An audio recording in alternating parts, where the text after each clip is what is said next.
So hello, what's up mga kalodi mo ko. So for today's videos, may hinahanda na naman po akong plano para sa aking vlog. At ito ay dadagdag ko lang din sa aking content, no? So palagi nyo lang po ako palaging ipa-follow at isa-subscribe sa ating YouTube channel. So yun na nga, nandito na nga tayo sa Karuhatan Market. At ngayon ay masasaksihan nyo naman ang pinakisang maskuladong lalaki sa balat ng Karuhatan.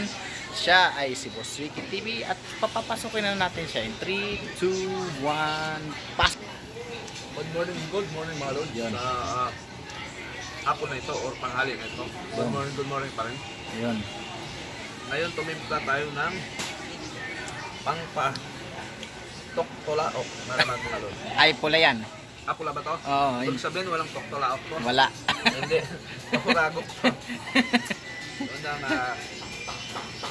produkto ng Igmar po mga lord. At dahil dyan, May kahalo pa.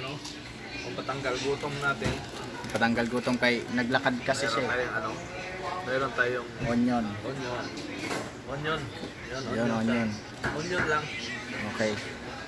Ano bang ginawa mo for today's video? Ngayon, Sige. napakatumal ngayon. Nako po. Sobra. Nako po. Grabe ang tumal ngayon. Ano ba nangyari ngayon sa lakad mo? Ngayon, ang lakad natin ay negative pa. Yun. Hindi pa complete. Kaya Yun. hanggang alas 5 lang yung pinupuntahan natin. Kaya Yun. nga tayo ngayon. Yun, mukhang Hinintay ko pa yung ating commander. alpha para inatid natin doon. At balik muna sa'yo, loading mo ko. Medyo matamlay tayo ngayon. Matamlay. Okay. So ayun ang medyo daw matamlay si Boss Ricky ngayon kaya napagod yan. Nagpunta kasi siya sa isang importanteng mission, no? So yun lang, hindi na natin patatagalin.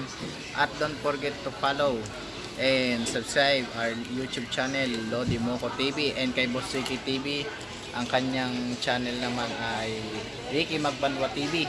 Maano nyo yan, masa-search nyo yan sa Facebook. Sa kanyang YouTube, Boss Ricky TV.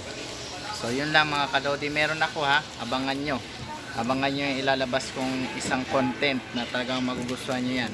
Kaya sasabihin ko doon kung ano yung dapat nyong gawin para masali kayo sa gagawin kong content na talagang panigurado kagigiliwan nyo. So yun, thank you mga kalodi, see you to the next one.